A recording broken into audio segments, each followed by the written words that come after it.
This is exactly right. The Hulu original series Furious is now streaming on Hulu and Hulu on Disney+.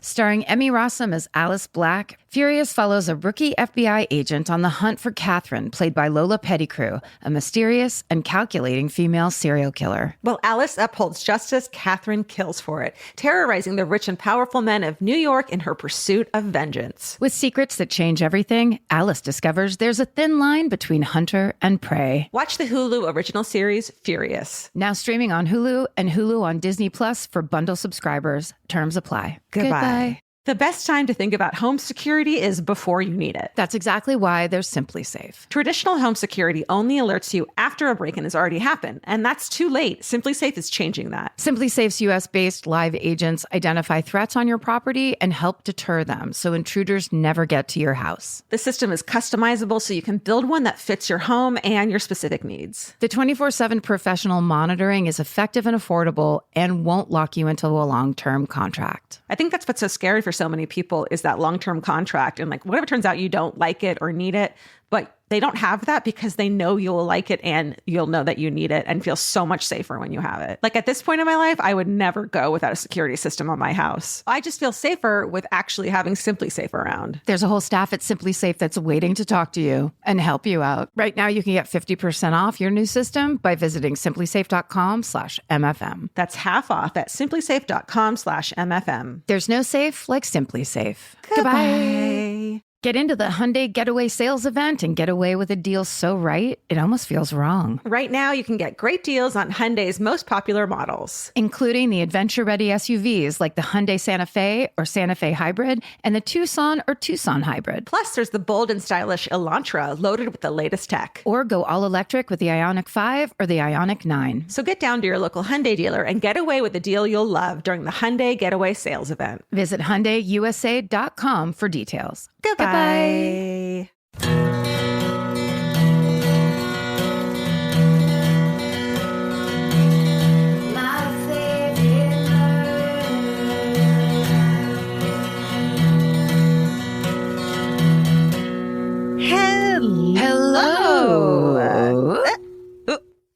And welcome to my favorite murder.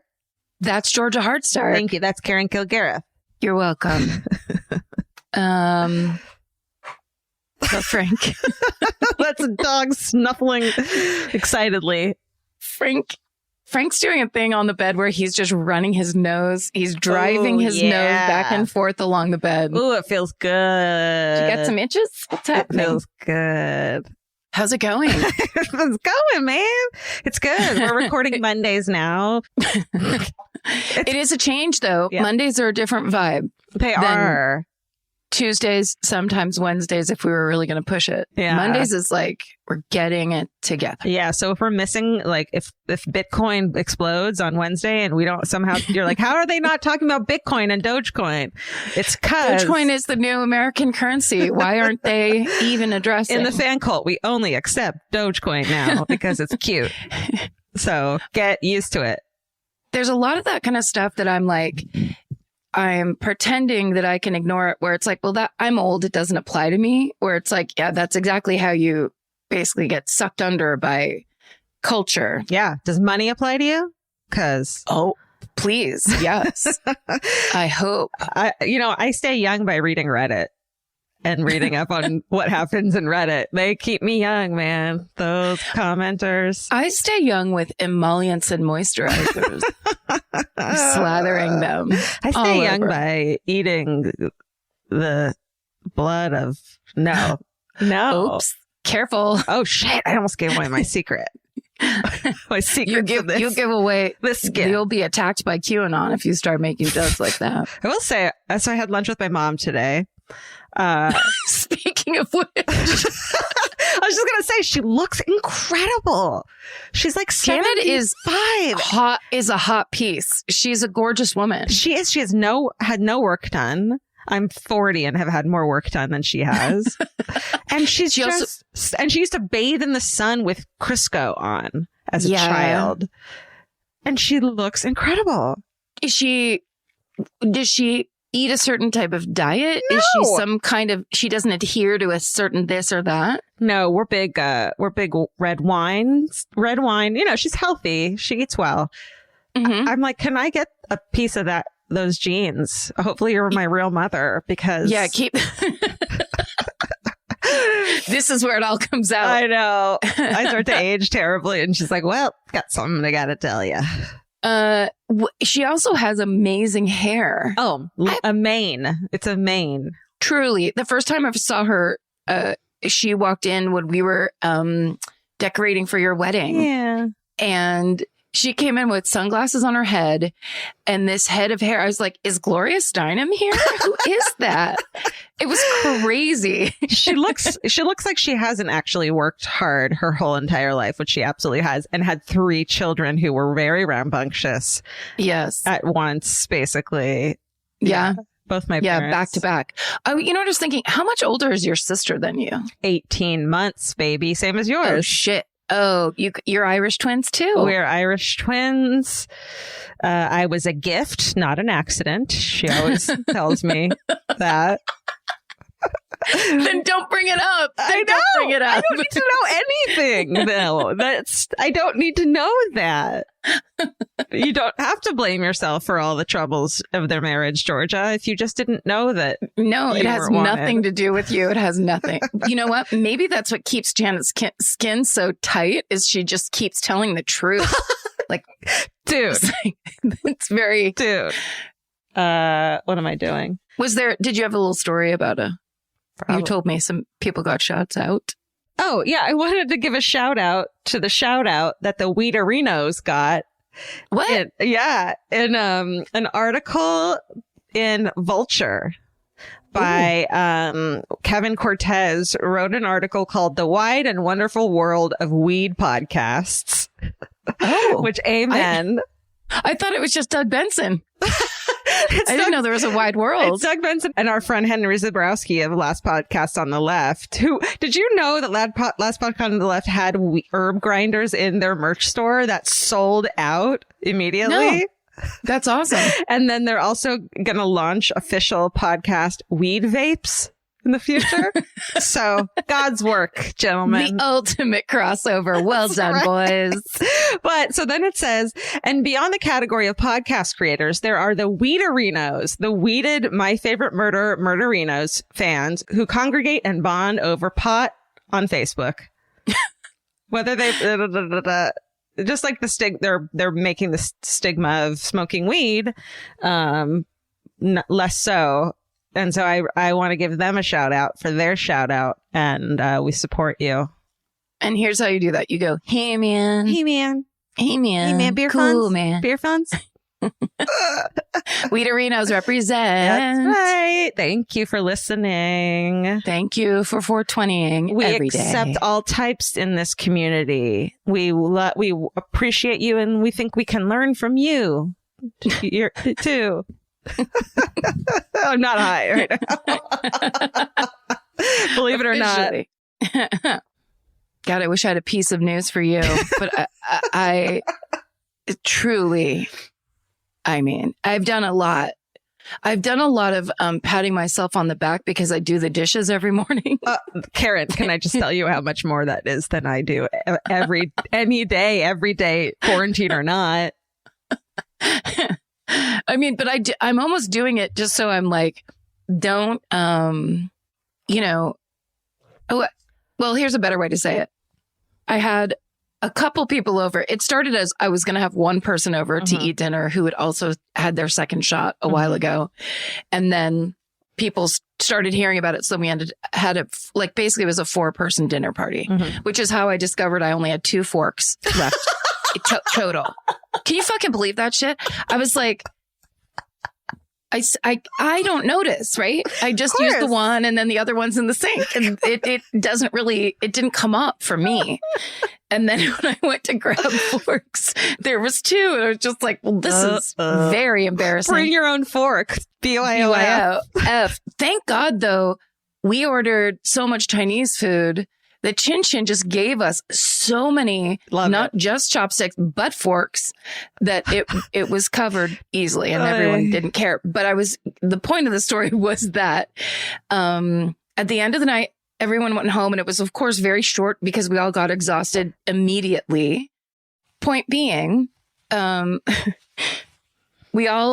everyone went home and I laid down to watch my British procedurals and go to sleep on the couch, I was filled with what can only be described as like an effervescent feeling that I haven't had in a year and a half, or since I've been around more than 2 dogs or like one other person before.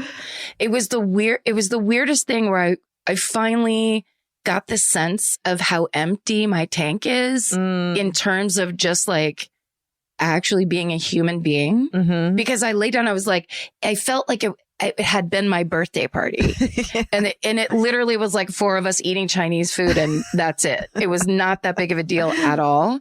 And I was like kind of giggly and and then I just went, holy fuck. This is what it's a reset button on everyone's social life. I feel like we can reassess what we want it to look like, how we want to like arrive and present ourselves. Yeah, but it's I didn't understand. I think we've all been coping. And I think the coping meeting the second vaccination, we're now transitioning out of coping and into trying to start over. And that in between phase is very odd and painful and problematic. Probably. It's going to create issues. And it's like you can't cope and acknowledge how like not great it is. You know what I mean? You just have to get through it and like not think about it. Yeah. So the first one was just like, oh my God. It was so exciting for something very standard of just like eating some food and chit chatting. The fork revelation is a big one though. I feel like that's got to be remedied before the quarantine's over. Where did they go? I haven't left this house. It's not like, when you used to, I definitely did this all the time where I'd be running late and throw something together to bring in the car. I've seen you in the offices with silverware. I thought you were just posh, showing off. Yeah, I like to show off spoons. Look, this is mine, I say to people right now. I refuse to eat yogurt off of plastic. It's bad for the environment. First of all, these are forks. So that, like, I don't take dinner anywhere. Like, the whole idea of it is so odd. And I just can't imagine where they are or where they went. It's vulnerable for you to admit it. I just keep buying more. It's really strong. And soups. I hate little spoons and little forks. So I just you can't buy whatever. Let's talk about, this is called Cutlery Corner. Cutlery Corner. Oh, remember we used to watch? Oh, remember the knife show? Yes. Knife show. This is early days. Oh, this is another Vince. Vince is great at like stoner TV. He's really good at it. And so the knife show, which was just a QVC, like off-brand QVC knives, all kinds of knives, not like dinner knives, but like knives sets, but Bowie knives, David Bowie knives. Yeah. Swords, like katana swords, and just anything your little heart desires. And then the hosts were just like precious. They were amazing. And it was always when we were back in the hotel room after live shows. Hey, Karen, if you've seen this episode of Forensic Files, turn on channel, whatever the fuck, texting between rooms. Then there was one where we like turn on the TV. Paul Holes is on an old episode of like Dateline, remember? Yep. Yeah, where he was repping 1993 forensics. That's right. When he was just like, guys, I'm telling you, the new thing is going to be please don't spit at the crime scene anymore. When you're cleaning up the scene, it really fucks things up. Okay? Yeah, please. It's really important. Yeah. That's the end of quarantine adjustment period, I think, is people need to really give themselves some room. No big moves. There's going to be big feelings. Try to surf right through those. Take a walk, go outside. That's helpful. Beautiful out there, man. Pretty nice. It's springtime. Can I tell you, speaking of going for walks, we've been like trying to find outdoor things to do with my nephews, you know, because they don't like to eat masks. Or I say that because my sister had kept yelling at 5-year-old Joe, stop eating your mask. Because he likes to suck it into his mouth and chew on it. Joe, baby, stop eating your mask. And then little Lou's too young to wear one, you know. So we went to Train Town in Griffith Park, which is just this lovely little, they have old trains that you can walk in and see what they're like and stuff. And kids love trains.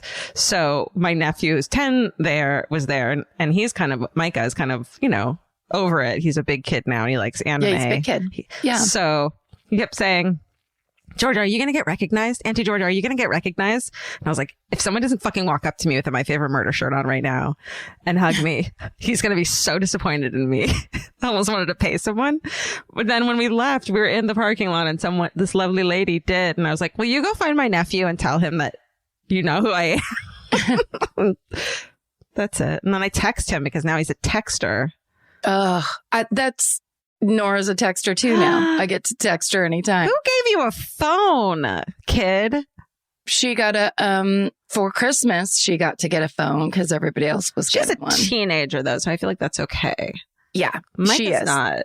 But does he not have a phone? He gets to text on his parents' phone? No, he has his own phone now. And I offered him my like old laptop to play games and stuff on. And they were like, no, he's fine. He has a gaming laptop. Like he's a gamer now. And they were like, we're good. Thanks. See, that's the thing. LA 10 is NorCal 14. Totally. I always said this growing up. There were kids whose parents would get divorced. The dad would move to LA. And then this summer, that kid would go down to LA. And when they came back, they were literally like 2 years ahead of everybody else in our town. So I'm going to donate it. There's like a really good program where you can donate old electronics, not old, you know, electronics to schools that are in need of those things. So, oh, good. Yeah, I'm going to do that. But Micah don't fucking need my shit. Yeah. Should we do Exactly Right Corner? Yeah, let's make some announcements. Yeah, we got some good ones, guys. This is a huge one that's been in the works for a long time. We are so honored and excited to bring these two brilliant young women to your life because everyone needs to know them and love them the way we do. And full credit, Georgia's the one who discovered these guys. Their podcast existed beforehand. She was a fan.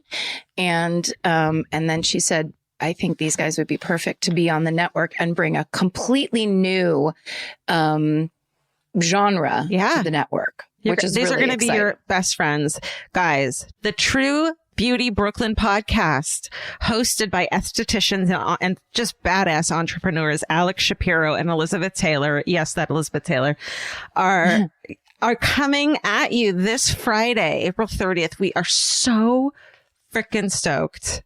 So they're bringing the vibe of their Brooklyn beauty studio to life. So, of course, they're answering your questions about the science behind healthy and beautiful skin and things like eyebrow shaping and all the stuff that you want to know, stuff like that. Mm-hmm. But they're also inviting friends and guests who are experts who identify as women, and they're members of the LGBTQ plus community and other groups that have been historically marginalized. They're sharing not just their tips and tricks, but their life's journey with us. And it's basically beauty school for all. Yeah, that's right. So you can hear the trailer of True Beauty Brooklyn. See, it's not the easiest thing to say fast, but you can hear their trailer at the end of this episode. And then their network premiere is tomorrow, Friday, April 30th, on the Exactly Right podcast network. That's exactly right. And every Friday there's going to be a new episode. So what's really cool too is that their back catalog of they've been doing this for a long time. So you can go back and listen to all those episodes as well. So I will say this again, and I will always say this. Rate, review, subscribe to your favorite podcasts. That is the bread and butter of how you get visibility. Go ahead. And I would say I would order that. I know that's the way people have memorized to say it, but I would say subscribe. Absolutely. Rate. Yes. Those are the two important ones. Because that's how you let people know, I love this podcast and I'm listening to this podcast. Yeah. And then the reviews, just a cherry on top. It definitely does count. and which Yes. is, important. So please, any podcast you love it's really important to do those things for them. And, And welcome, True Beauty Brooklyn. We're so happy to have you. Yes. Welcome, ladies. Alex and Yay. Elizabeth, we're so happy to have you on board. And speaking of people that we are working with these days, of course, everyone heard our big announcement that we are now in partnership with Nick Terry, who makes those amazing MFM animated cartoons, animations for us. And we love him dearly. Everyone has loved him so much. And now he's actually working with us. So go to the YouTube page where you can watch all of the Nick Terry videos. And now, hot on the heels of that partnership, there is merch. That's right. So go watch all of the incredible, there's like 20 something videos at youtube.com/exactlyrightmedia. Again, please subscribe, but then go to myfavoritemurder.com for your t-shirts, mugs, and koozies with the infamous Cocaine Bear and Mothman characters on it. And there's also new designs with the full cast members that have ever been in his videos. And they are so to be like, oh my God, that's even us. We're like, oh my God, that's so-and-so. That's this character. That's that character. And there's a really cute one of the two of us. It's just Mothman and Skeleton Girl. We'll call it. That's right. Yeah, it's really great. Two more things. This podcast will kill you. They're doing COVID-19 frontline workers. And I Said No Gifts has Jimmy frickin' Kimmel on it. And Bridger and Jimmy have known each other for a long time. So it's a great episode. Yeah. Okay. One more piece of business. So I know we're businessing you out. But this one's a big one. We're very excited because as we announced, our second book will be coming out, which we're very excited about. And our publisher, Forge Books, they are doing a giveaway for our listeners. It's a sweepstakes, actually. So it's SSDGM swag. 2 lucky winners will receive an ultra rare SSDGM lunchbox, a brand new copy of our paperback, which is available May 11th, and other cool merchy stuff inside of that. It's very cool. So enter your chance to win and see rules and regulations. We legally have to say this. Yes, we do. Go to bit.ly, so bit.ly/SSDGM prize pack. I know that's a long one. We'll put it on the website. You can find all the links in our social media as well. And we'll announce the winners here in 2 weeks. Yeah. So if you want a lunchbox, if you want one of the 2 lunchboxes, then get on there and try to get it. That's right. That's right. That reminds me of the 90s when there was a drug dealer girl who used to carry a lunchbox around at all the comedy shows and really sell out of her lunchbox. Oh, that's so entrepreneur. So 90s. Entrepreneur. Yeah. And hip. That was definitely a thing. The lunchboxes back in the 90s. When are those going to come back? Right now, right? Did you hear the announcement? Oh, you're going to become a drug They're dealer? back. Oh. No, our sweepstakes. Oh, right. Oh, yeah. Carry a lunchbox with our fucking mugs, our faces on it. Oh, I wish there was a thermos in there, man. A matching thermos. Too late. I'm on a podcast that I'd like to plug this week called In Recovery. And it's hosted by Dr. Harrison. And she fixed me in an hour on a Zoom call, if you can fucking believe it. She was so good. I really opened up to her and I am really proud of how it turned out. And so, rate, review, and subscribe to that podcast. It's on Lemonada Media. It's a great podcast and it's really helpful for people. And support Lemonada Media because that's a all women run podcast network. That's right. That's right. And they're doing great stuff over there. Yep. Ladies to the front. Ladies to the front. Hey, Kathleen Hanna. Kathleen Hanna. This podcast is brought to you by Squarespace. Every successful small business starts with someone saying, I wonder if people would actually buy this. Squarespace gives you everything you need to find out. From consultations to events and experiences, you can showcase your skills with a customizable website designed to attract clients and grow your business. With Squarespace's collection of cutting-edge design tools, anyone can build a beautiful, professional online presence that perfectly fits their brand or business. Get paid on time with professional invoices and online payments. Plus, streamline your workflow with built-in appointment scheduling and email marketing tools. Head to squarespace.com/murder for a free trial. And when you're ready to launch, use offer code MURDER to save 10% off your first purchase of a website or domain. Goodbye. You know your favorite summer clothes by what actually makes it into your suitcase. Find the outfits you'll wear all season long at Quince. Quince's 100% European linen pants, dresses, and tops are the pieces you'll reach for all summer long. They're lightweight, effortless to style, and they start at just $32. Their denim is soft and comfortable, and their organic cotton sweaters are perfect for layering when evenings get cold. Quince's beautiful 14-karat gold jewelry adds a subtle finishing touch. So I just went to Italy, and you bet I brought my 100% European linen scoop neck midi dress along with me in the color of floral waterfall, and I wore that thing all over Italy.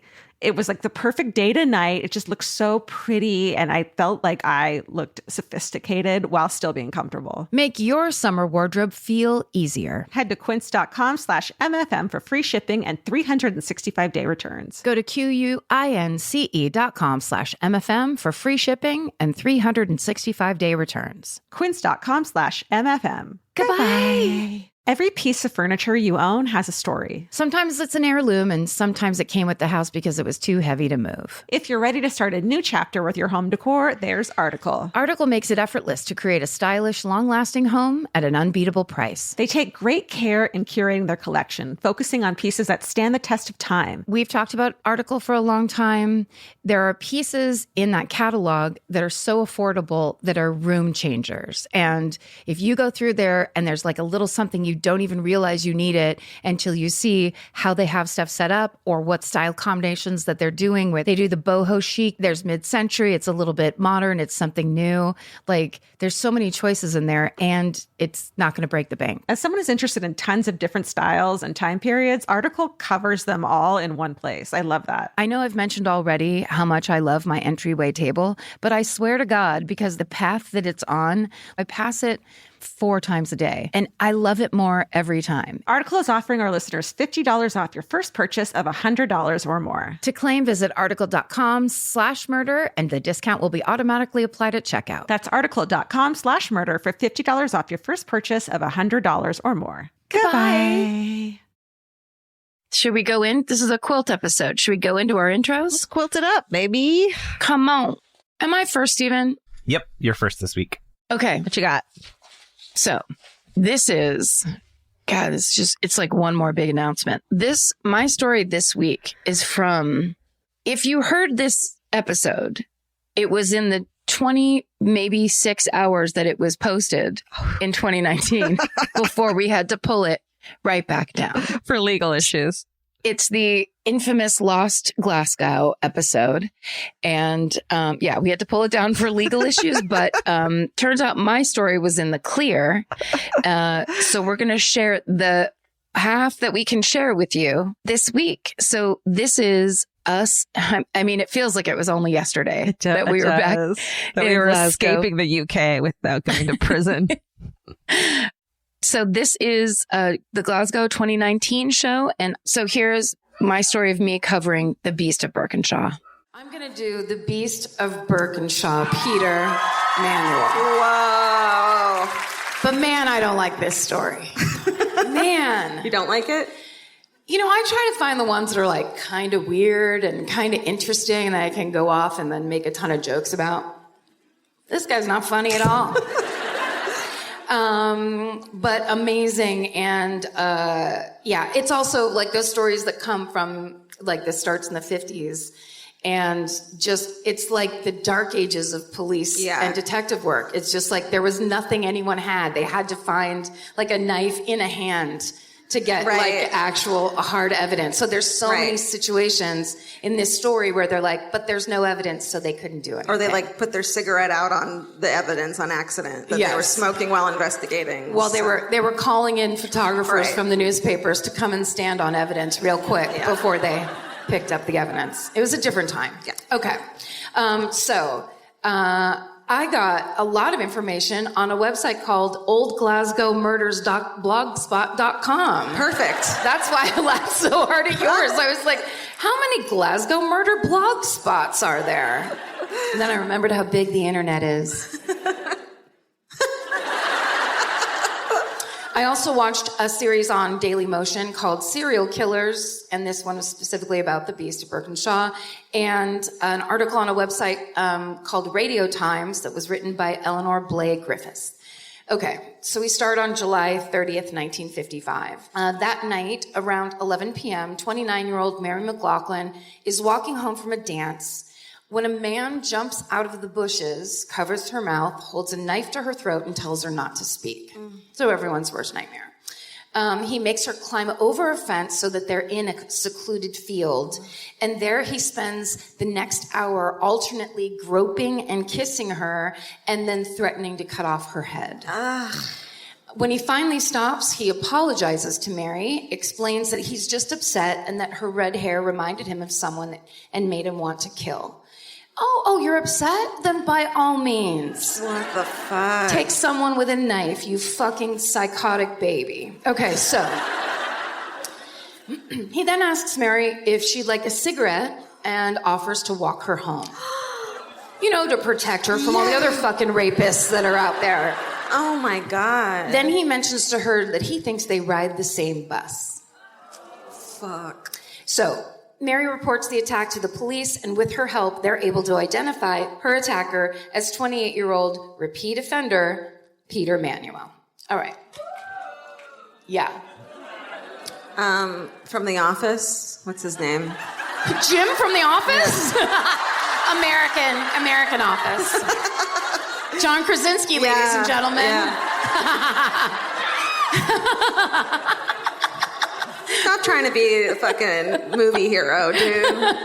John Krasinski went on like a no-carb diet, and now he's lost his mind. I think it looks almost exactly like Robert De Niro. Oh, yeah. And there's actually, I was looking at this picture, like Jay sent me a bunch of options for the pictures, and I picked this one, and then later on I found one where it looks exactly like Robert De Niro. We trust crazy. you.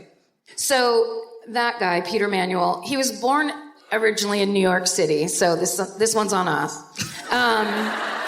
But to Scottish parents. And in 1927, his family moves back to Scotland in 1932 when he's 5 years old. They move down to Coventry, and that's where Peter really gets serious about being a shitty little criminal. So he's a very smart child. He earns himself a spot in a good grammar school, and then he gets caught breaking into a house in grammar school. Holy shit. In grammar school. This is, I think, under the age of 10, I believe. So he gets kicked out of the good grammar school, and he has to go to what's called an approved school, which is basically like a boarding school juvie, essentially. Delinquent boarding school. So he stays there for a while, runs away from that one. Apparently he over his lifetime got a reputation as a big breakout artist. So he runs away from that school. He gets caught, of course, then he has to just go to a different boarding school for bad children. When in 1941 he's 14, again he gets caught breaking into a house down the street from his new school.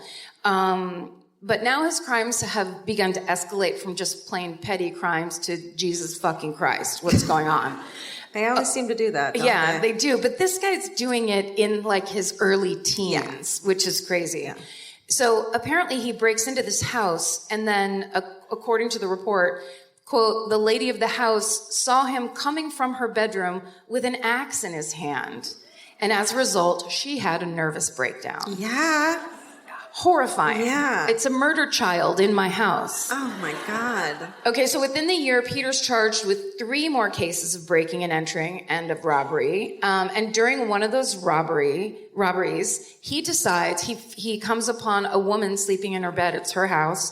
So he starts beating her over the head with a hammer. Oh my God. Yeah, no. and it leaves her with a concussion and brain hemorrhage, but she survives. So when he's 15, He's not even fucking 15 he's yet. not even a freshman yet. He assaults the wife of one of the school's staff members. He doesn't give a fuck. So he knocks that woman out with a stick. He strips her. He drags her into the woods. He attempts to rape her, but he's caught in the act. But he hurts her badly enough that she has to get stitches. But other than that, she's okay. He's charged with indecent assault and pleads guilty to robbery with violence. Okay, so it's 1943 now. He's 16. And he lands himself in Borstal, and which is basically, it's a juvie down there, kind of famous one. And he serves 2 years there, and the staff that works there describes him as a slippery customer. Perfect. Oh yeah, the little kid with the axe. He's a slippery customer. You better watch out. Okay, so when his 2 years are up at Borstal, he's 18, so he moves back in with his parents, who now live in Birkenshaw, not kind of just outside Glasgow. So it takes him about less than 3 years to get himself back in prison. In March 1946, he's arrested for the rape and another breaking and another breaking and entering charge. But he gets 8 years this time. In October of 1952, he's released, gets a job with British Railways for 2.5 years. Then the company finds out about his insane past and they fire him. So around 1954, 1955, he meets a red-headed woman named Anna O'Hare, and they fall in love. They plan to get married in July of 1955, but then Anna finds out about Peter's criminal history, and she breaks it off. That night, July 30th, 1955, an enraged Peter assaults Mary McLaughlin. Okay, so he is arrested and tried for the assault of Mary McLaughlin, and the evidence against him is damning. A knife with his fingerprints, Mary's blood on his shirt, Mary's account of what happened that night. But he insists upon acting as his own defense. As they always do, those psychopaths. They fucking love it. They're the smartest people on the planet. They know everything. He tells the court that he and Mary had actually been seeing each other and that they were having a fight on the evening of July 30th. He says he did hit her in the mouth, which explains the blood on the shirt, but that Mary made everything else up because she's jealous and she's out for revenge. The jury declares no verdict due to lack of evidence, and Peter Manuel walks free. Fuck. The bad old times, everybody, the bad old times. It's just 12 dudes on that jury going, oh man, I know some jealous bitches. Let him go! Let him go!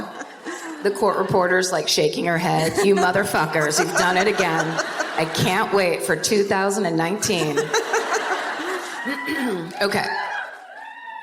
So, Peter Manuel's already known around town as an arrogant asshole, but now he believes himself to be untouchable because he basically got himself off in this case that Mary McLaughlin was trying to get him prosecuted for. So, on January 2nd, 1956, that evening, 17-year-old Ann Nealance is getting ready for a local dance at her friend's house. So Ann's dad wouldn't let her wear makeup. So she walked down to her friend's house so she could get ready there. And she gets ready for this dance. Her friends are taking too long, so she decides to leave and go by herself. That's the last time those friends saw her alive. Aww. So she walks into the village of Blantyre alone. Was it High Blantyre? And is Blantyre incorrectly pronounced? It's been great talking to you all. Thanks so much.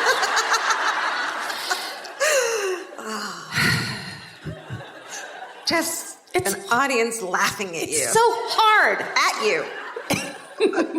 But you don't know why. Usually you have so much control over why they're laughing. Anyway, I honestly think that when I was writing High Blantyre into tire. Blantyre. Yeah, but okay.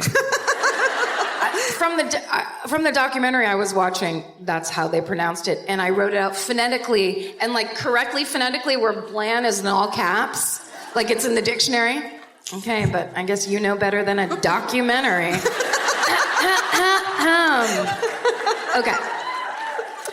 Okay, so the reason Anne's excited to go to this dance is because she has a date that's going to meet her there.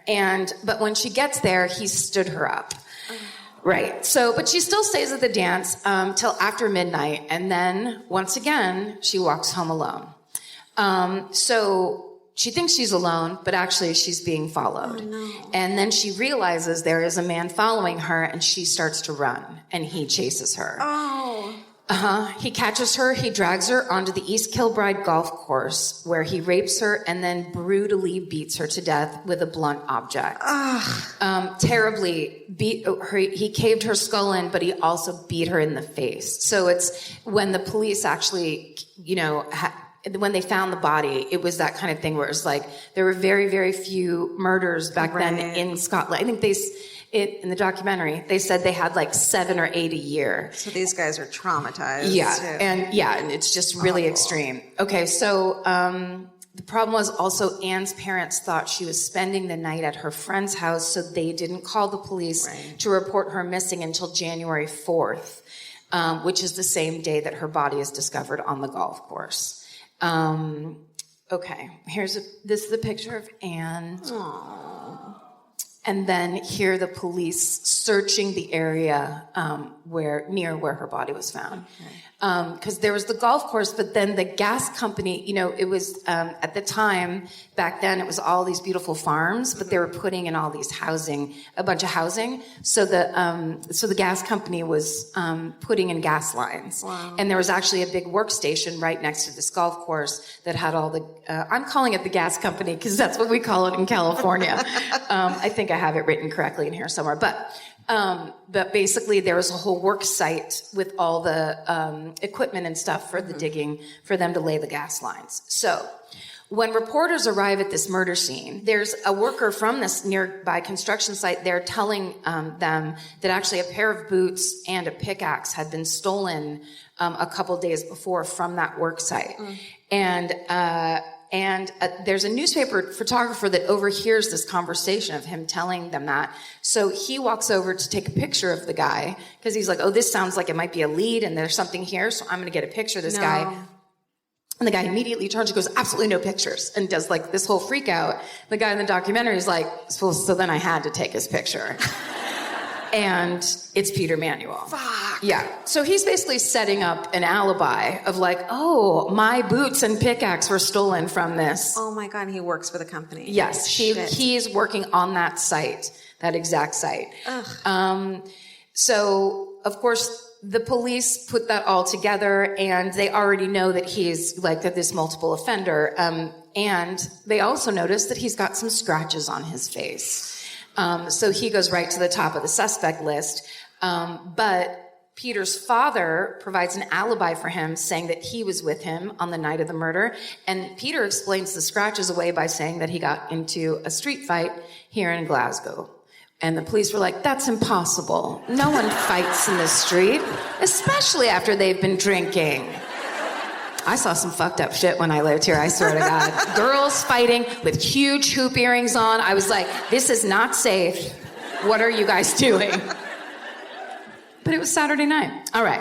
I hope you all do the same tonight. Okay, so without any solid evidence putting him at the scene, and with the solid alibi that his dad provides, the police have no choice but to move down the list of suspects, and no one gets arrested for Anne's murder.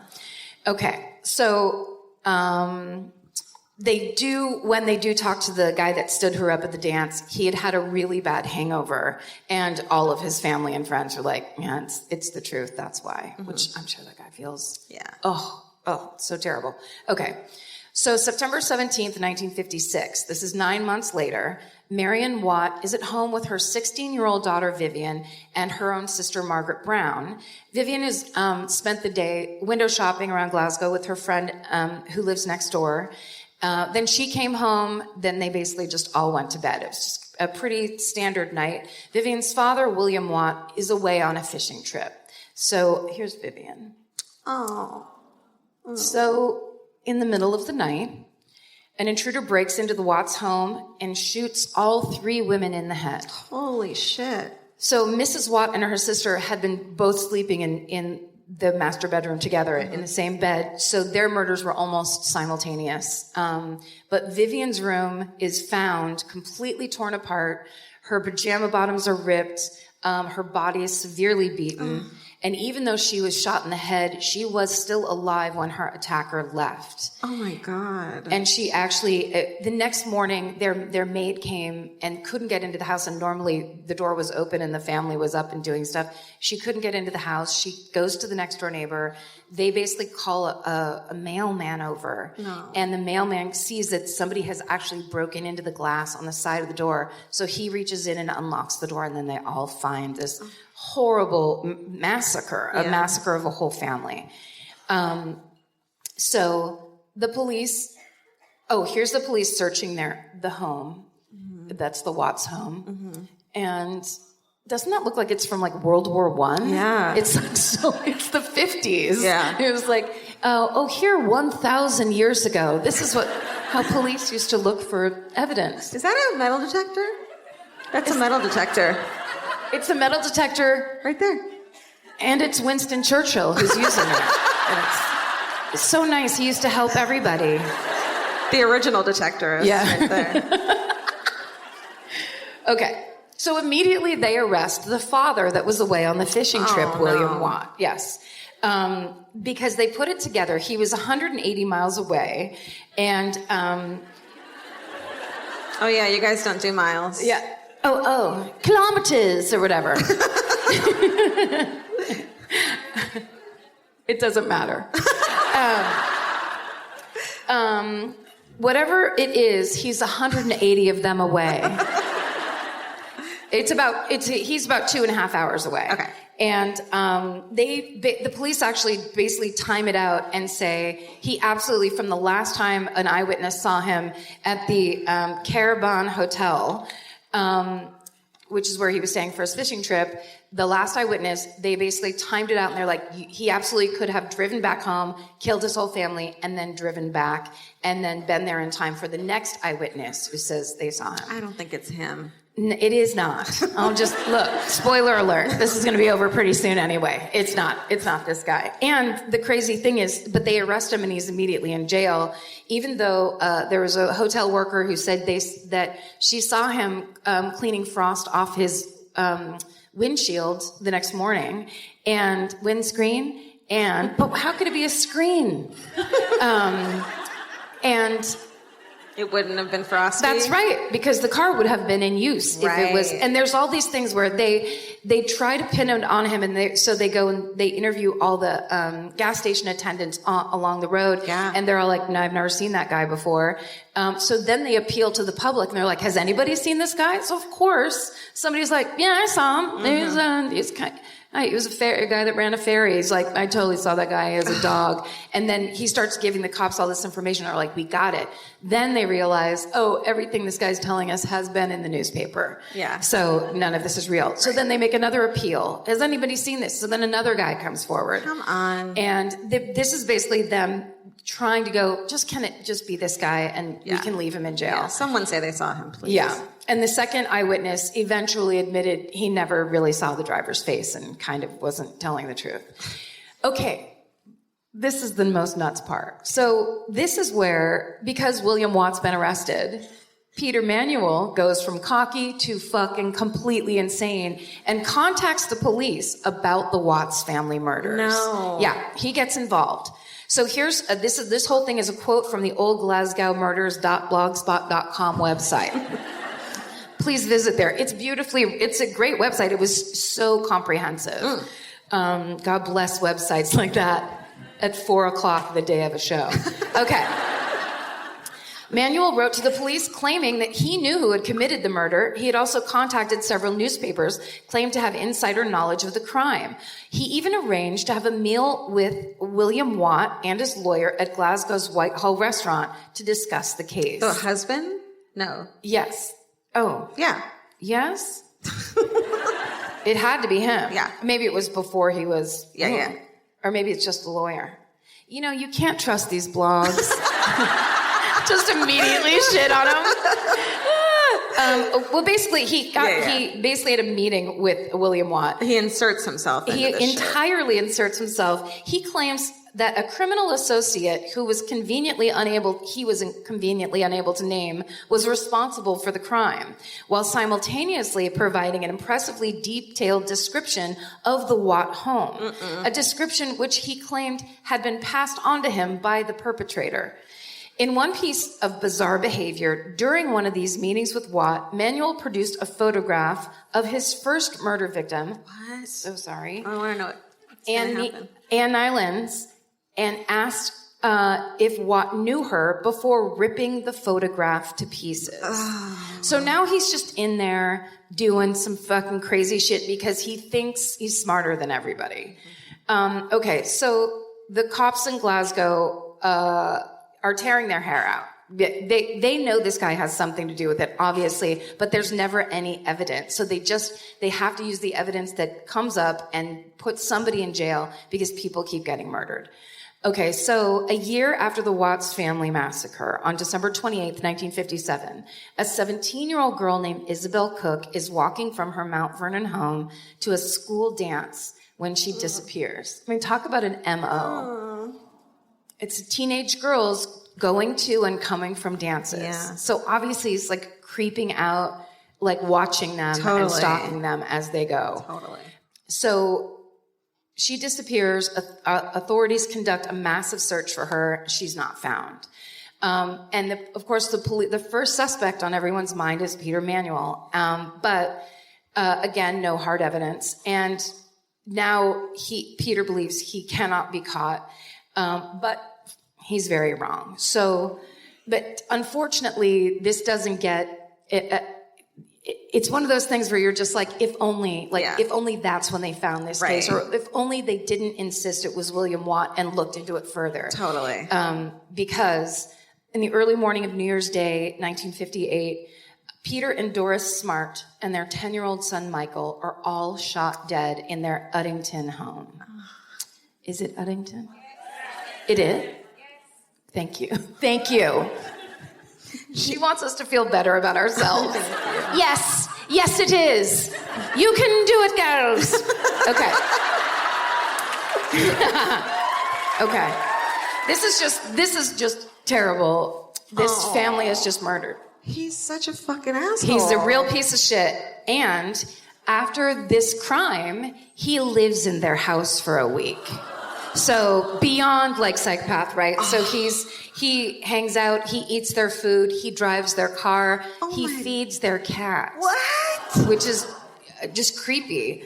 At one point, he gives a policeman a ride to go search for Isabel Cook in their car. What the?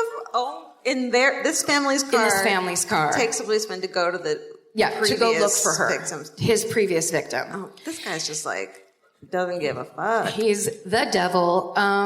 Okay. But a week after the Smart family murders, Peter Manuel goes to a pub and uses what looks like brand new money to pay for his drinks. And the bartender, who is the smartest motherfucker in the world, is like, this guy shouldn't have this much money, and why is it brand new? So he calls the cops. Yeah. And he's like, here's the serial numbers, here's this money. I don't know what's going on. I feel like people are never encouraged enough to just be this involved. Yeah. You don't have to like go to the mat or whatever. Yeah. But just if you go like, that's weird. Hey, policeman, do you think this is weird?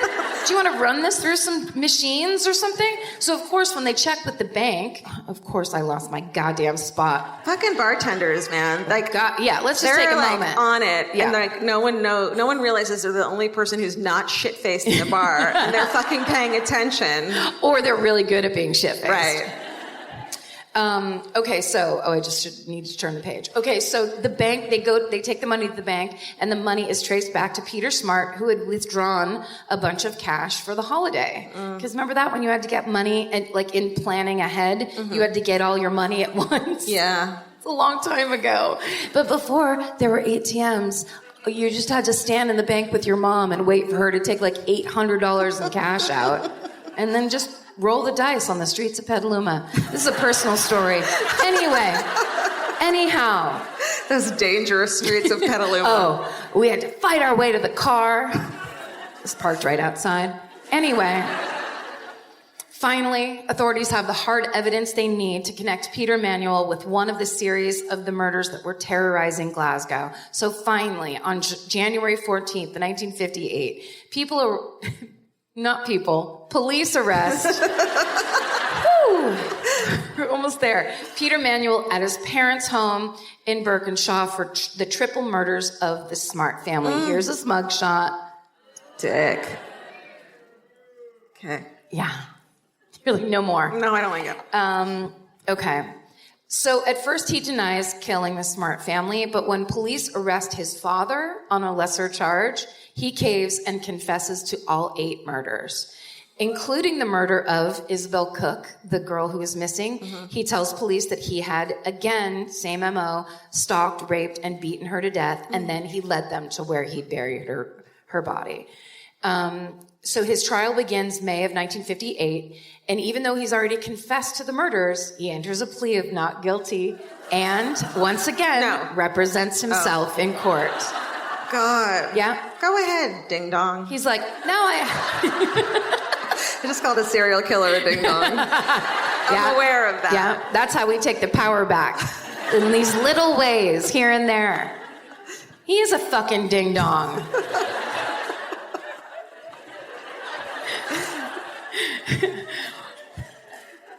I'm sorry, I'm hopped up on hula hoops. Coffee, hula hoops, and a can of wine is what I had for Wait dinner a second. tonight. And I am sorry because we're almost done, but what? Your instant coffee is horrible. Why didn't anybody write us a quick note to say, do not, under any circumstances, say yes to instant coffee? I had it on the train. I thought that guy hated my guts. It was feel like a prank. That's got to be Manchester's fault, right? Think so? Like the train was coming from there to here. They block it at the border? They're just like, no. Man, it's rough. You have to put a little screen in there to filter out the granules. Oh. I just drank them. I don't give a shit. Did you really? That's why it's going real good tonight. Okay, so he's representing himself in court like a goddamn superstar. So he tells the court that it was 10-year-old Peter Smart who killed his parents before killing himself. Oh my God. Disgusting. Yeah. He also claims he and the boy were friends, and that's why he had a key to their house, is that he didn't steal it after killing them. It was that the son made friends with a 38-year-old scumbag.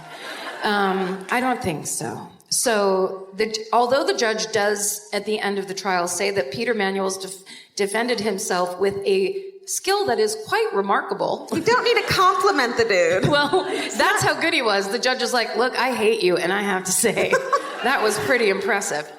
But the jury's like, they're having none, so they find him guilty on all charges. He doesn't get charged for the murder of Ann Nealons because there is no evidence connecting him to her murder, sadly. But it doesn't matter because he's still sentenced to death by hanging. Yay!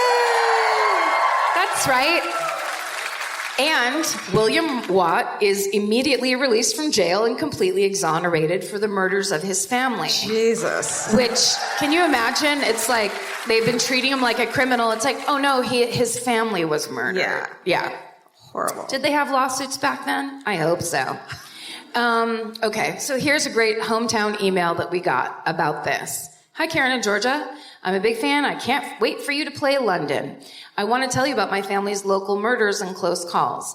I live in London, but originally I'm from a small town in Scotland called Coatbridge. Thank God. And in the 50s, my gran worked in a factory in Glasgow and had to get the bus back by herself, often late at night. One night she was coming home and another man got off at the same stop. I'll just remember you. Remember he told Mary, I think we ride the same bus. Okay. Did I just say, I'll just remember you? I wasn't going to say anything, so I thought it'd be a dick move to be like, you said that wrong. No, it's not. I'll just remember you. This is where the jet lag really starts to hit good, like a drug. Drop that beat. Okay. Okay, so one night she was coming home and another man got off on the same stop. He began chatting to her, asking her where she lived, and said something along the lines of, it's not safe for a young woman such as yourself to be walking alone at night. Creep. My gran was always a smart woman and sensed something was off, so she told him not to worry and that her husband was meeting her halfway to walk her back. Smart. Genius. He seemed happy with this and continued making general small talk for the next 10 minutes or so, until he turned around and said, "You're a fucking liar." In the 50s. Can you imagine your blood would run cold? Yeah, it's like, oh, but you were so nice 1 second ago. Now you have shark eyes. My gran asked him what he was talking about, and he said, well, we're well past halfway to your house. No one's coming to get you. It's just you and me out here. My gran freaked the fuck out. She started screaming like fuck and didn't stop. Lights started going on in the houses around her, and the man ran off into the night. Oh. Thank God.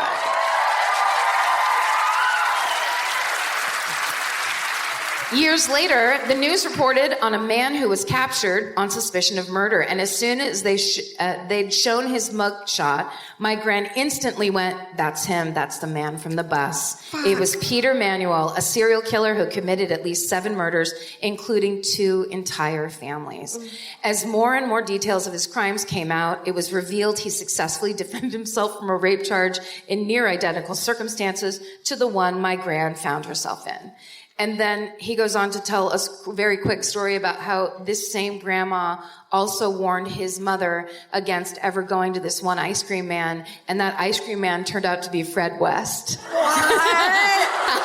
Grandma. Listen to your fucking grandma. Kicking ass all day long.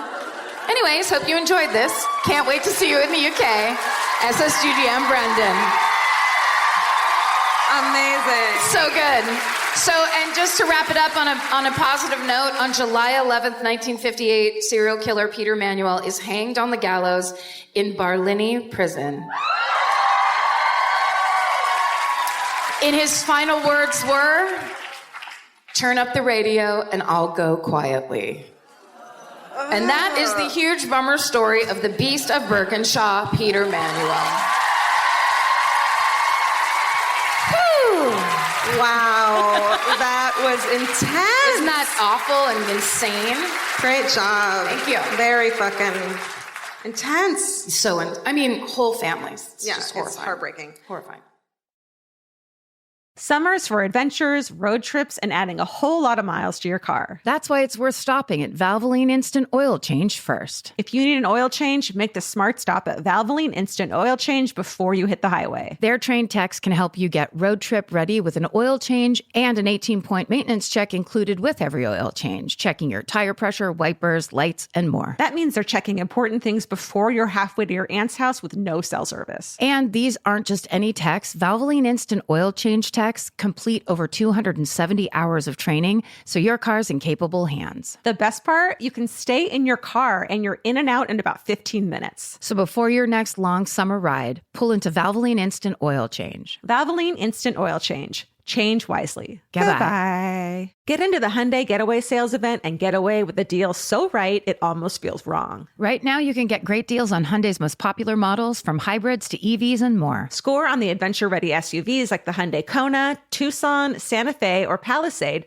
or the bold and tech-inspired Elantra. And the most advanced and capable Sonata or Sonata Hybrid yet. Or go all-electric with the Ioniq 5 or Ioniq 9. But getting away with a great deal is just the beginning, because every new Hyundai is backed by America's best warranty. Which means you can shop with confidence and drive with unrivaled peace of mind. So get down to your local Hyundai dealer and get away with a deal you'll truly love, but don't wait. The Hyundai Getaway Sales Event won't be around for long. Visit HyundaiUSA.com now for details. Goodbye. This episode is supported by FX's The Shards, a seductive drama from executive producer Ryan Murphy. Set in 1980s Los Angeles, the series follows a group of glamorous, deeply entangled high school seniors drawn into a life of wealth, beauty, parties, and excess. At its center is Brett, whose reality begins to unravel when the arrival of a new student coincides with a series of mysterious murders. FX's The Shards premieres August 5th on FX and Hulu. Goodbye. Ooh, heavy hitter and great story told beautifully in glass. Thank you. Oh, and Cookie loved it. Cookie approves. She was like, yay. Loved it. Loved it. That was awesome. Thank you. I don't remember it. Okay. I don't remember anything. I just remember the amazing accents that everyone has. And we had an amazing time. And the audience was the greatest. They were. It was a great show. It was. It really was. Yeah. Okay, my story. I never thought I'd do this, but look, here we are in Seattle. I think we have a lot of shows like when we do Seattle or, Chicago or whatever, we have like 4 shows in a row. And so we have to find a different story for every night. And it's like, fuck, scrambling to find the best ones. And so, of course, I was like, well, who other than DB Cooper represents this city? Yes. So, in the Pacific Northwest, man, it's just ripe with stories. So this is me in Seattle of October 2018, covering none other than DB Cooper, man. All right. Hey, you guys. Hi. On an afternoon, a day before Thanksgiving in 1971, a guy calling himself Dan Cooper, did you know this, boarded a Northwest Airlines flight 305 in Portland, bound for Seattle. That's right. He was wearing a dark suit and a black tie and described as a business executive type. Mm-hmm. He's a fucking picture Don Draper. All right. Which is, okay. Wow, in the air. He opens his briefcase, shows a bomb to the flight attendant, and hijacks that motherfucking plane. Yeah. The plane lands in Seattle. He demands $200,000 in cash, over $1 million today. Oh, I love the translation. It's a lot of money. God. It's always $2 and $1 million in today's money. Inflation. Oh my God. What's happening? Yeah. Is money real? It doesn't matter. But but the minimum wage has not gone up since. Yeah, exactly. It was for real. Sorry. The minimum wage was $6.25 in 1971, and it's $6.25 in today's money. Let's get those bankers their bonuses. Right. They deserve them. What are we doing? I don't know. It's the Late Show. You guys knew when you bought tickets. We were a little... Yeah, we're on the fucking verge. Georgia forgot her shoes. We're there. We're there. That's right. And my tissue. Jesus Christ. Oh, God. Parachutes, he asks for when they land in Seattle. A pair of shoes? 4 parachutes. Parachutes, she said. Remember when I told everyone to vote and you thought I said Vogue? It's like the end of the show, heartfelt message. George's like, and please everybody Vogue. And I was just like, girl, you're about 15 years late on that message, but okay.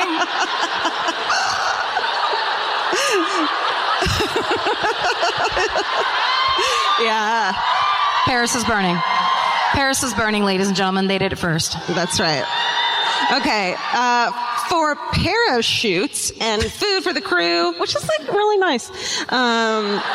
He ordered them food? He said, I want $1 million in today's money. I want 4 parachutes, which I'm sure the flight attendants were like, oh shit. Yeah.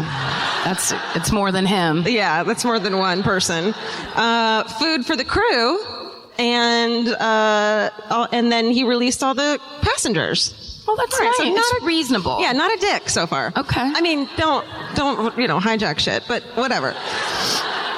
Back then it was quaint. It happened a lot back then. Yeah. Yeah. People were, it was like the new meme me. Planking. No, don't do it. Steven, edit that out. So there's 3 pilots, 1 flight attendant left on board. They take off from Seattle with the marked bills, heading south. It was dark and lightly raining. 45 minutes after takeoff, Dan Cooper sent the flight attendant to the cockpit, puts on the parachute. I'm sure he winked at her because that sounds like the kind of guy he is. Uh-huh. He did it. Called the horse over, got onto it. Later days, Missy. The 3 other parachutes were for his horse. I'm so sorry. I don't know what I'm saying anymore. I do apologize. No, that was great. He ties the bag full of $20 bills to himself, lowered the rear stairs, and somewhere north of Portland, fucking later days. Sorry. what kind of, so it was like some kind of a military plane where like this? No, it was like a passenger plane. But remember, they used to have to get off on the tarmac and walkie walk like we do in Burbank? Right, yes. So it was like that. But those stairs get rolled up. Well, listen. So sorry. What do you want from me? Pretend I didn't ask that question. I'll look it up later on. There's a hard, strong rule with this podcast that you and I, it's never been spoken, and I feel like maybe tonight's the night. Tonight's the night. Don't ask questions. Don't fucking question me. Details, question mark? No. So sorry. No, it's all good. My mistake. No, it's great. I love it. Okay, but stairs happen. But they have to land the plane with the stairs out, and they land and everyone's fine. No, that doesn't happen. Okay.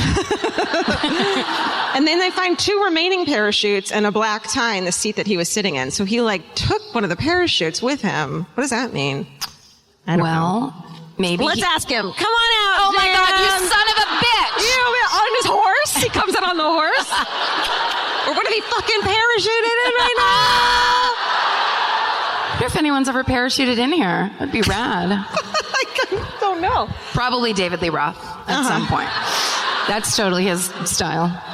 Local police and FBI are immediately questioning suspects. An Oregon man named D.B. Cooper existed. He had a minor police record, and he was one of the first people of interest on the case. Contacted on the off chance the hijacker had used his real name, like an idiot.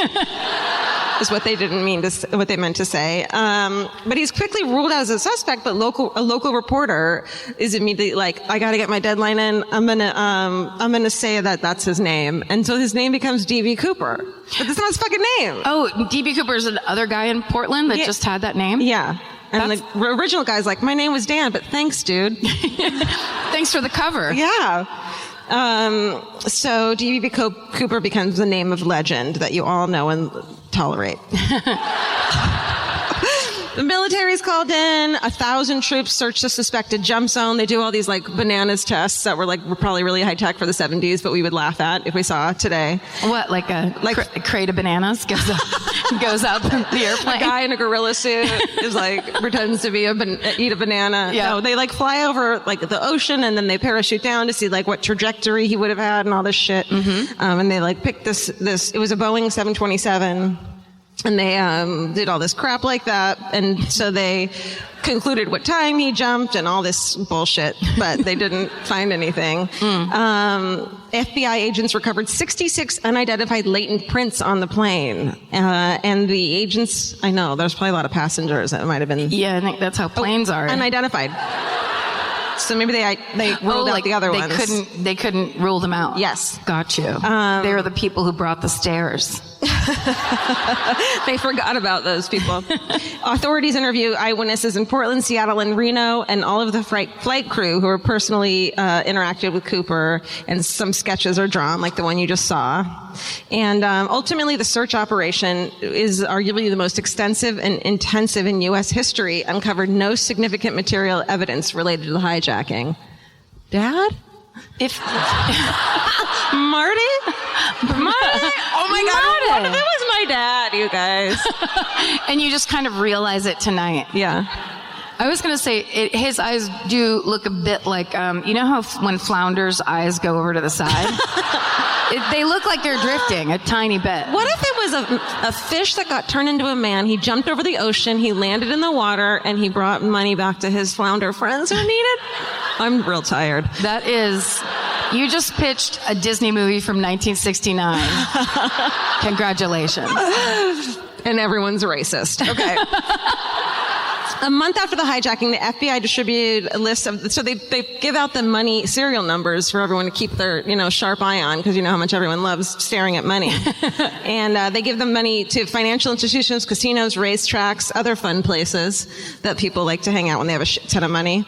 And let's see, the FBI investigates over the years, but doesn't catch a break until 9 years later in 1980, when a young boy who probably became the coolest fucking kid at school, named Brian Ingram, is digging a fire pit in the sand at a place called Tena Bar. Not a fucking word. There wasn't a sound in this place. I bet it's not because I got it right. either. I mean, I think they might be just baffled. I am right there with them. This fucking cool kid, he uncovers 3 bundles of cash a couple inches below the surface with rubber bands still intact. And he finds a total of $5,800, which in today's money is $1 million. And he gives the money. He's probably a Boy Scout, so he gives the money. He tells everyone about it instead of his family hiding it away. Like you're saying you would do? No. FBI, they confirm that the money is from the ransom. So some of it got lost on the way. Here's some of that money. Ooh, Isn't that money. cool and creepy? Look at that money. I love that. I love money. Oh, wait, I have the one after that. What if I knew all the numbers of my money? Wait, sorry. It looked like that when he found it? Yeah. Wow. Yeah. So, so he found it. They searched and analyzed the beach, and the river was dredged, and they're called Cooper hunters. They call themselves. Guys, there's got to be something better than that. Give me one second. Think of it. Just Think give of me it. a fucking... You've got this. No, I'm never going to do it. Now I can only think about how I'm not thinking of it. Cupertinos? Nope. Cooperinos? DB. Cooperinos. Okay. I like my favorite fan name of obsessed people is Chris Pine, that actor from Star Trek. His fans call themselves Pine Nuts. Amazing. It's the best one of all time. Amazing. I'm a pine nut. I admit it. I'm a pine nut. I like his eyebrows. Didn't care about him to slightly dislike because I hate pretty people until you told me that. And I was like, I like that Chris Pine. He's fun. You know what? He's down to earth. His dad was the lieutenant from Chips. Oh, okay. I like him. Don't worry, you're somewhere out there, Chris Pine's heart is just like warming because I like him now. That's right. It means something to those people. Yeah. A body wasn't found. No shit, said everyone. In 1986, after years of negotiations, okay, so the family and the FBI and the airliner's insurance company who had paid the airline this ransom that they had to give away, the kid and the airline are like, it's my money. And they're like, oh, it's my money. No, it's my money. And finally they... You mean that kid from the beach? Yeah. It's not his money. So, it's totally... He found it. And they already got paid back for the ransom. Oh, I see. Don't you think? I think. Let the kid have the money. Airlines. Yeah, well, but the money he found was just shitty green paper with holes in it. So that's true. They would have been like, you can keep that money, you little fucking asshole. Keep all of it. Well, in the end, the money is divided equally between the kid and the airline's insurer. And the insurers it went back to eating the poor. So... You are so political tonight. I'm loving it. Let's get into it.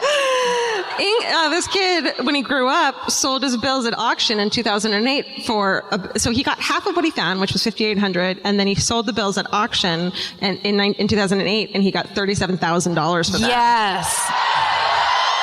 Now I'm on Brian's side. That's right. But to date, none of the 9,710 remaining bills have turned up anywhere in the world, which is creepy and weird, right? Yeah. Did he die? The serial numbers are still available, though, so check your money, everyone. And it's a huge debate if he died in the jump or not. Let's talk about the suspect profile. So they drew that fucking picture of the flounder, and then... Over a 45-year span of its active investigation, the FBI, every now and then, the Cooper hunters, the Cupertinos, which I'm calling them from now on, sometimes will be like, well, what about this? I imagine that's how they talk. And the FBI is like, shut up. Truly. So they think that the FBI does think that Cooper appeared to be familiar with the Seattle area because he may have been an Air Force veteran based on testimony that he recognized the city of Tacoma from the air. You guys from the air are like, amazing. Hey, girl. Hey, girl. As they went around Puget Sound, he was like, hey, there's Tacoma. Drop me off. Yeah. And they also theorized that Cooper took his alias from a popular Belgian comic book series of the 1970s featuring a fictional hero named Dan Cooper. Tintin? Oh. How bummed was he that he went to lengths to pick the right name? It was a guy who was a fictional hero. He was a Royal Canadian Air Force test pilot who took part in numerous heroic adventures, including parachuting. And his name was Dan Cooper. And the guy's like, I'm going to do Dan Cooper. And they're like, nope, it's Stevie Cooper, because some fucking newspaper guy was lazy. He didn't fact check his shit. What a bummer. Maybe that's why he never spent the money. Do you think that Dan Cooper, when he picked that name, was giving clues or something? Or trying to be puzzly and interesting? Yes. I think he's a roller derby and he just wanted a cool name. So he's just you know what? Dan Cooper. He was one of those guys that's can you guys call me Stretch from now on? It's my new nickname. And they were like, no, Dale. You can't pick your own nickname, Dale. No, it doesn't work that way. Okay. Let's see. Oh, and in addition to planning his escape perfectly, he also took back his ransom note and wore dark glasses, showing that he kind of knew, how to evade a little bit. So they didn't have the handwriting sample and all that bullshit.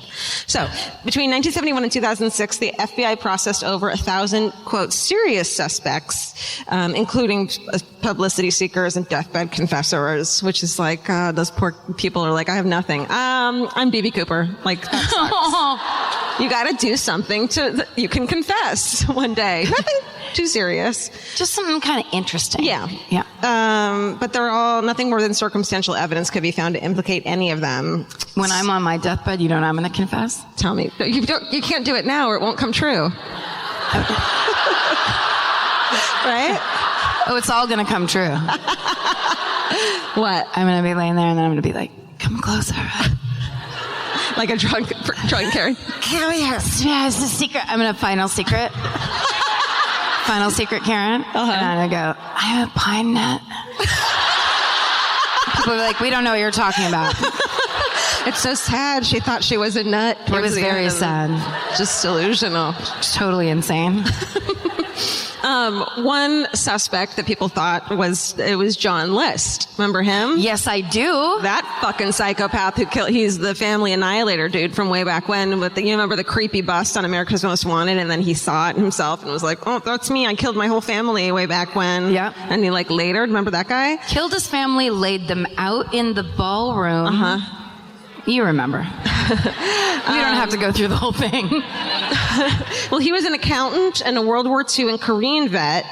And he did all that killing 15 days before the Cooper hijack. Is that true? Mm-hmm.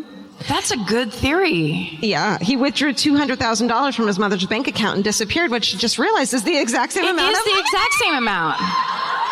And it's $1 million in today's money. This cannot be.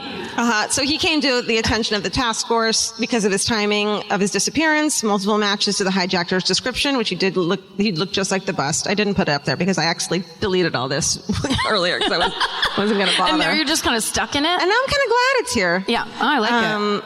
And also because their reasoning was that, quote, a fugitive accused of mass murder has nothing to lose. That's right. That's the only way I would jump out of a fucking plane, personally. Parachute or no.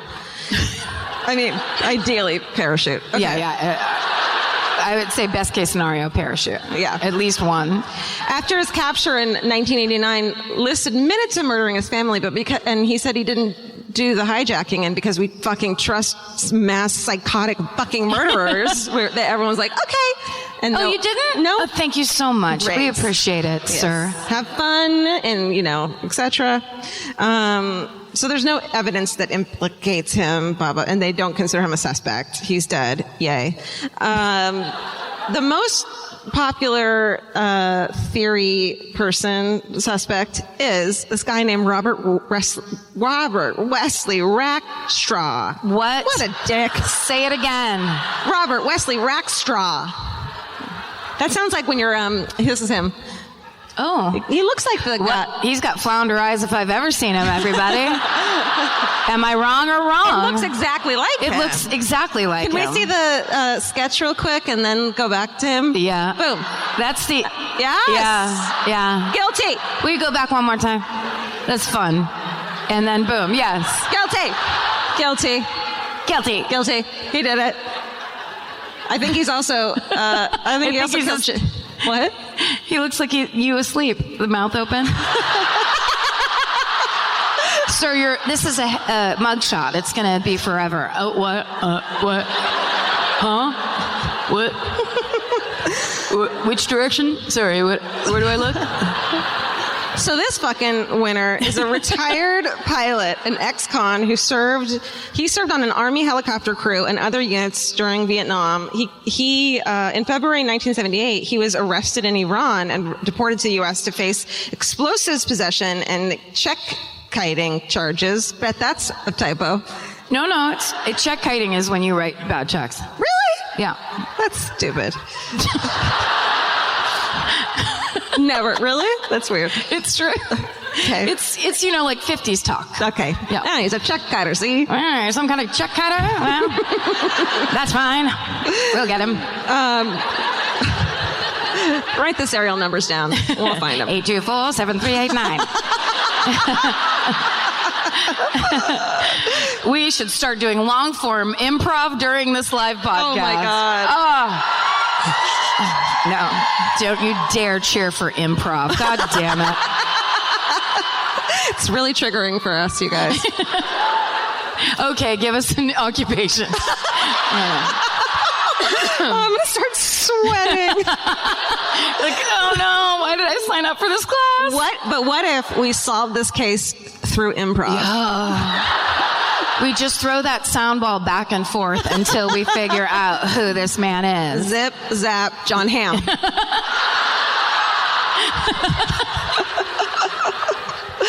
Cool. Boop, boop, ba-da-da-da-doo. He fucking does this shit. He does a bunch of stuff. He attempts to fake his own death by radioing a false Mayday call, tells controllers that he was bailing out of a rented plane over Monterey Bay.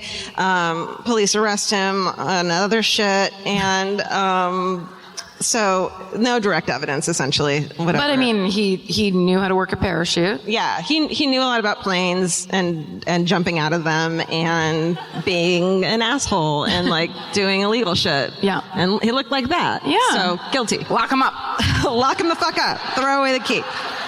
In 2016, Rackstraw reemerges as a suspect in a History Channel program and book, and they all think that it's him. It's not. It might be. I don't know. We can't say. And then copycats. There was a shit ton. And all 15 hijackings similar to Cooper's, all unsuccessful. Were attempted in 1972. You know what I wouldn't do in 1972? Get on a fucking plane. Yeah. You know, that thing of like, it's more likely you'll die in a car accident than on a plane. Back then they were like, no, you'll probably get hijacked. I just like to, in 1972, I like to fly just so I could smoke.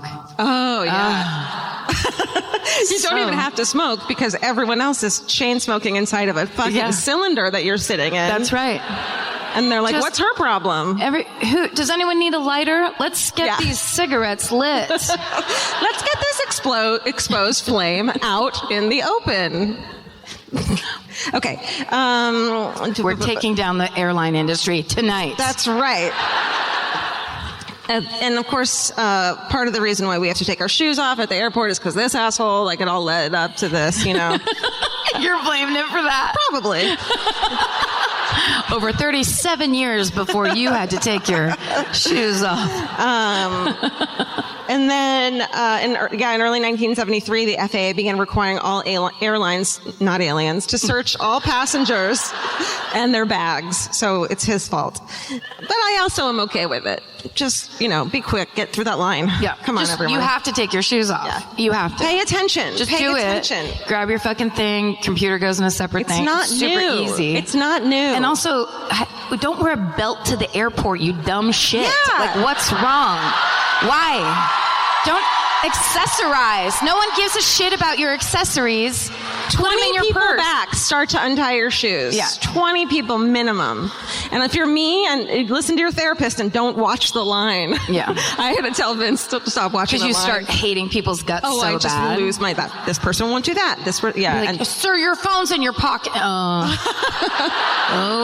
Yeah.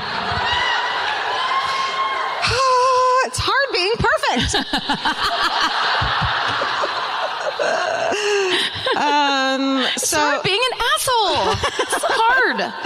It sucks. Okay, so essentially, the airlines just wait. Okay. Basically, the FBI are like, he's definitely dead. We couldn't find him, so it's on him. He died on us. Yeah. So they could, I mean, who and where? And could we please find out? I need a real deathbed confession. What I think is interesting, and maybe the problem with this case, is that who gives a shit? You know what I mean? It's like, he got the money, he got away with it. Yeah. There's shit happening in this country where you're just like, yeah, I'm good with the FBI focusing on pretty much anything else than Don Draper killing it parachute style and getting away with what? $11,000? Like, go to town, friend, buy a condo. You did it, buddy. Like, worse things are happening here. Yeah. Right? And that is the case of D.B. Cooper. Best one yet. You know what? I'm going to declare that was my favorite murder and no one was killed. You just killed it. You just like ended that. I didn't know what I was going to end that on. Yeah. And then you did it for me, and I appreciate that. You know why? Because in improv, you have to sense your partner's need and you fill it Thank you. with bullshit.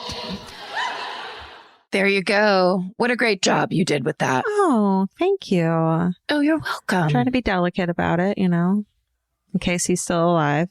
In case it was a woman dressed as a man. I was just thinking that exact same thing. Anything's possible with D.B. Cooper. That's the beauty of that story. I really honestly thought at the end of Mad Men, that was going to be the twist. It was like they did this whole thing where they alluded to like an airplane and him wanting to leave town and what was his name in the show? John Hamm's name? Yeah. Do you remember, Steven? It's going to drive me insane that I can't just answer this. Why can I not remember his character's name? I watched the whole thing. It is. Wow, he's Don Draper. Don Draper. So it was, yeah, thank you. God damn it. Leave that in. I beat Google. Leave that in. So it was DB. So it was like Don something. And then Cooper was the name of the company he worked for or owned or whatever. And I really thought it was going to be like the twisteroo, which I would pay to see it reshot that way. That's such a good theory. It wasn't mine. I never. Thank you. Oh, it wasn't? Oh. No, it's like a Reddit fan theory that I was like, damn it, why didn't I think of that one first? Like someone tweeted it and I was like, fuck. I love when people do that where I'm like, I can't believe people pay such close attention when they're watching TV. It's really impressive. Yeah. It's really impressive. Yeah. That's or like think of tweets while they're in the middle of a TV program. Yeah.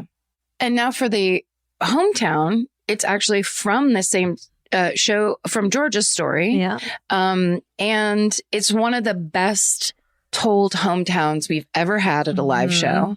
And we've had some great ones. This one is very sad. It's very personal and is beautifully told. Yeah. So please listen now to Dina's hometown from that same live show in Seattle. We have time for our hometown. Great job, though. That was hard and rough. I'm sorry. No, way to go. Look who it is. Oh, it's Vince. Yo. Thank you. Is this thing on this time? Yeah. Check 1, 2. Yo, what's It's our up? tour manager, my husband, and by proxy, Karen's husband. That's right. Vince Averill. That's right. Seattle, home to the world's first gas station. Woo! What? Yeah. Good job, guys. Now let's get a quick one done and get out of here. Thanks, Vince. Okay, we're going to do a hometown murder. If you have one, you have to listen. Stop yelling at me. Okay, it needs to be fast. We have to get out of here very soon. You can't be so drunk that you can't tell your own story. Beginning, middle, end, freshman English. If you're yelling at me, you're not listening to the rules and you won't get picked. Ooh, Mom. It, again, has to be fast. Don't be drunk. I said that one. Great. And drunk. also, everyone hates you. So just remember, just keep it moving. No shout outs to your friends. Nobody gives a shit. Oh, it has to be local. Yeah. And now Georgia will pick the hometown murder. Okay. Yeah, you're right. Yeah. You who look really not into it. Get up here. Yeah. Right here. This way. Here she comes. Oh, she's so mad at her friend for making her do this. Hi. Come here. Oh, good. She brought her phone. Tina? What's your name?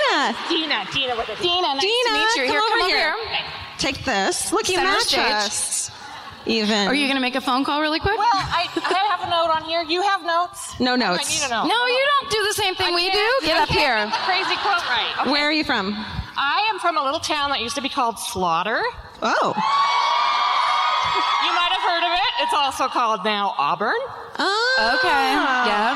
Wow. A few little murder connections in my life. Okay. This one is personal, and it does make me a little... I'll try not to get emotional. Get emotional. You can. Yeah. It's called Bipolar Aunt in the government-subsidized apartment with an ice pick. Oh, no. Okay. So, I was born in the 70s, had the free-range Wild West childhood with a very big family, very big Catholic family.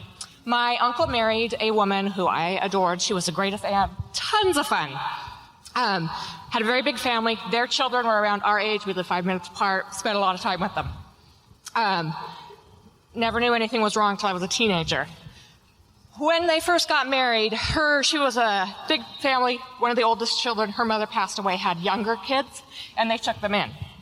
One of them had a developmental disability and was dependent on care, and she stayed with them for the rest of her life. When I was a teenager, my aunt had some issues with some mental illness and was eventually diagnosed as bipolar and did some really crazy shit. But it was funny.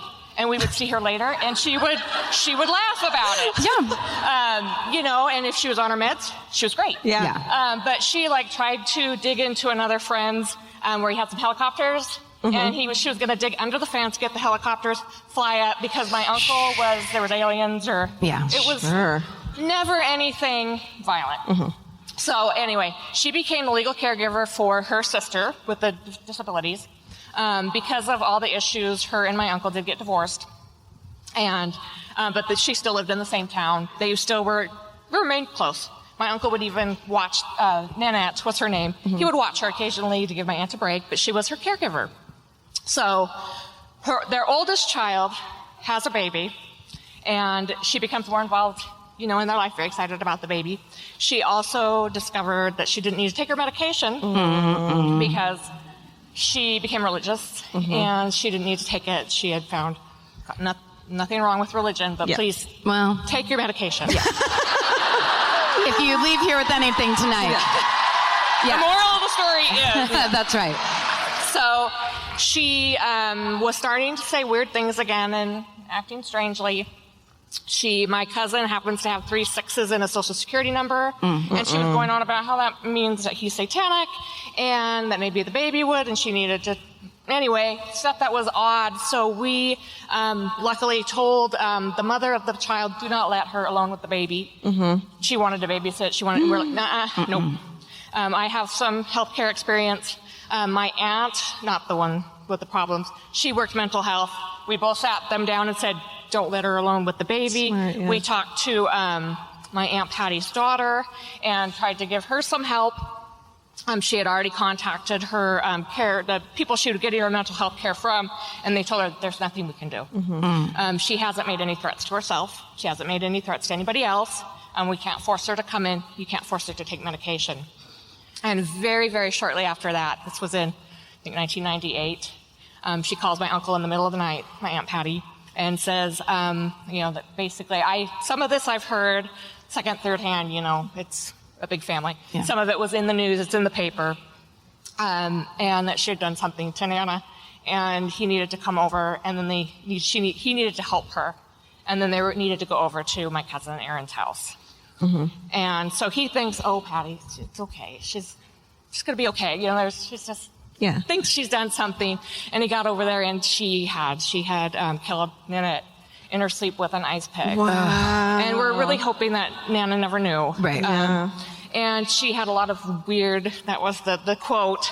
she had lots of weird shit, I guess, written in her Bible. She had something written, "Please forgive me, God," because Saddam Hussein has ruled the world or something, and he told me to do it, and I needed to murder Nanette. And it was very, very, very hard for my cousin, especially her daughter. Sure. And it still is to this day. I mean, we still don't talk to her about it, because it was very hard for her. It was hard for us. And she is one of the people that did get not guilty by reason of insanity. Yeah. So she is still in Western State Hospital. Oh, well, which is the big mental health. right. Yeah, and it's. Oh my goodness. She'll probably be there forever. Yeah. And that's it. Yeah. So please, everyone, thank you so much. Of course. That was an amazing, that was a really nice share. And it was my daughter who told me to do this. Yes. Amazing. Great job. Great job. Give it up for her right now.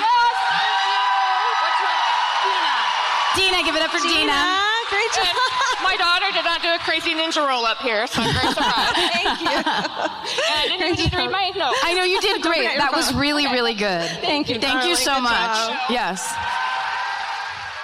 Whew, man, I don't want to let go of the luck of the draw hometown pick that we do, because I know. It's so hit or miss. When it's a miss, it's hilarious and everyone is laughing their ass off. Yeah. Or, and they're still supportive. It's like such a great thing. But Right. when it's a hit, it's like serendipity. And sometimes there's these times where it's just this beautiful moment, and people who have been there with us know you're kind of experiencing a thing that can't happen anywhere else. Mm-hmm. And it's really a bonding kind of beautiful thing. And it's so, it just is like one of the coolest things about our listeners and this community that we're so excited to be a part of. It's just like, wow. Totally. Well, speaking of live shows, next week, Karen and I, and Stephen especially, are taking a much needed hiatus of a week, a lifetime. It's one day, really, in the grand scheme of things. It's one day. So we're going to put up a live episode that only the fan cult has heard. Yeah. And we just need to take a little bit of we need to recharge our batteries and, get our stuff together, and then we'll be back with brand new episodes, all new stories, and a little bit of a razzle dazzle. Oh, yes, same thing, same exact thing. I just said it in French. Oh, I said it in theater. Yeah. Yeah. So thanks for listening. And guys, thanks for being with us throughout this pandemic. It's been a joy to be doing it for you. And a exciting challenge. Such is life. Yes. Thank you, Stephen Ray Morris, for being our Sherpa, our audio engineer Sherpa, and Google Master of the universe. Hannah Crichton, who's our acting producer right now, who is making our lives easier. It turns out that when you get a fucking producer on who's smart and talented, then you don't have to do it yourself. It's the greatest. Yeah, she has our next 8 weeks of stories. She demanded them, and we didn't want to let her down because she's really nice. So they're planned. We're after year 5. We're really getting it together, everybody. It's gonna be a whole new thing. Not really. But anyway, thanks for listening. Yeah. And stay sexy. And don't get murdered. Goodbye. Look at Frank. Elvis, do you want a cookie? Hey guys, I'm Elizabeth Taylor. And I'm Alex Shapiro. We're estheticians, friends, and the hosts of the True Beauty Brooklyn podcast, premiering on Exactly Right Network Friday, April 30th. Okay, Alex, you're more than an esthetician. You're the best waxer on this side of the East River. Okay. Well, when you put it that way, we're also more than just friends. We work together in our beauty studio in Brooklyn. We're both obsessed with the art of shaping gorgeous eyebrows and the science behind beautiful, healthy skin. We think that you might be in need of a couple of beauty therapists to add to your multicultural circle of internet friends. Every Friday, we invite old and new friends who identify as women, members of the LGBTQ+ community, and other groups that have historically been marginalized to share their life's journey with us. The show is one part conversations with incredible people, one part beauty school with guest experts that you actually want to learn from, add hilarious segments about living in today's multicultural world, mistakes we've made throughout life, listeners' skincare, hair, and beauty questions, and you have our weekly recipe for how to be a badass. Okay, so who can we brag on? Let's name names of who's come to hang with us. Okay, well, there's our friend Kenny Davis, aka the trans capitalist. Yes, he taught us all about finance and getting our money right. And of course, our celeb beauty guru bestie, Sabrina Holdsworth, stops by once a month. Yes, she's here to help us answer your listener questions. And don't forget about the time when our sex therapist friend Chelsea Fasano came and taught us about how to create intimacy in the digital age. Oh my God, that was definitely one of my favorite episodes. Be sure to listen to the network premiere of the True Beauty Brooklyn podcast on Friday, April 30th on Exactly Right. Subscribe now on Stitcher, Apple Podcasts, or wherever you like to listen. If you like what you hear, write us a review. We would love it. And follow us on Instagram at True Beauty Brooklyn Podcast. And on Twitter at True Beauty BK Pod. See you soon. The best time to think about home security is before you need it. That's exactly why there's Simply Safe. Traditional home security only alerts you after a break-in has already happened, and that's too late. Simply Safe is changing that. Simply Safe's US-based live agents identify threats on your property and help deter them so intruders never get to your house. The system is customizable so you can build one that fits your home and your specific needs. The 24/7 professional monitoring is effective and affordable and won't lock you into a long-term contract. I think that's what's so scary for so many people is that long-term contract. And like, what if it turns out you don't like it or need it, but they don't have that because they know you'll like it and you'll know that you need it and feel so much safer when you have it. Like at this point in my life, I would never go without a security system on my house. I just feel safer with actually having Simply Safe around. There's a whole staff at Simply Safe that's waiting to talk to you and help you out. Right now, you can get 50% off your new system by visiting simplysafe.com/MFM. That's half off at simplysafe.com/MFM. There's no safe like Simply Safe. Goodbye. Vacation planning should feel like a breeze, not a deep dive into countless travel sites searching for the best deal. With Cheap Caribbean's Budget Beach Finder, you can search every destination and every date all in one search. You'll save time and money with the Budget Beach Finder. Say goodbye to endless scrolling and tab hopping and hello to Budget Beach Bliss at your fingertips. Go to cheapcaribbean.com to try out the Budget Beach Finder and see just how stress-free vacation planning should be. Goodbye. This may surprise you, but clothes that feel good and look good don't have to be mutually exclusive. Designs that make you feel as good as you look is what Hill House is known for. Hill House Home invented the viral nap dress. Hill House makes fun, versatile fashion that elevates your look. I now own 3 nap dresses. I love them. They're so comfy and cute. Pockets for days. You know? Get 15% off your first order of $100 or more at hillhousehome.com with code MFM15. That's MFM15 for 15% off at hillhousehome.com. Goodbye.